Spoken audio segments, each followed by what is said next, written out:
আখি কিন্তু আমাদের সাথে সবকিছুই শেয়ার করে। লাখ মাছেরা গিয়া কিন্তু আখির এই ছোট ছোট বন্ধুদের সাথে দেখা হয়ে গেল, সেটাও কিন্তু আখি শেয়ার করেছে।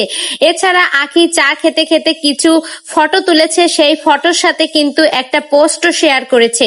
সেই পোস্টটিতে লেখা আছে, সে আমাকে বলে চা খাওয়ার সময় নাকি আমার একটা কথা তার মনে পড়ে।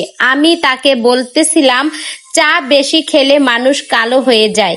তো আখির ভেরিফাইড পেজের পোস্টটিতে লেখা ছিল এইরকম।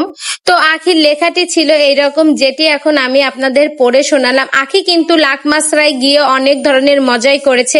আখি কিন্তু সব ভিডিও আমাদের সাথে শেয়ার করেছে। আখি কিন্তু ছোট বড় সকলের সাথেই মিশতে পারে। এইখানে গিয়ে দেখুন আখি তার ছোট ছোট ফ্যানেদের খুঁজে বের করেছে এবং তাদের সাথে ছবি তুলেছে, খাবার দাবারও কিন্তু কিনে খাইয়েছে।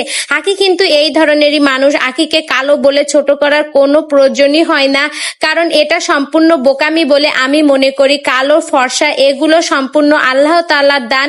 সুন্দর কালো আছে বলে সুন্দরের এত আকর্ষণ, এত চাহিদা। যদি সবাই সুন্দর হতো তাহলে কিন্তু সুন্দরের এত বেশি চাহিদা থাকতো না। তাই একটা মানুষকে সবসময়ের জন্য কালো কালো বলে অপমান করা একদমই ঠিক না, কারণ সে তো আর নিজে এইভাবে কালো রং নিয়ে জন্মায়নি। উপরওয়ালা তাকে এইভাবে সৃষ্টি করেছেই দেখে সে এইরকম সুন্দর। উপরওয়ালার যদি তোমাকে কালো রঙে বেশি পছন্দ হয়ে থাকে তাহলে তো অন্যরা বলার কে? কারণ কালো তো উপরওয়ালার পছন্দ, তাই সে কালো রং দিয়ে কাউকে ফর্সা রং দিয়ে সৃষ্টি করেছে।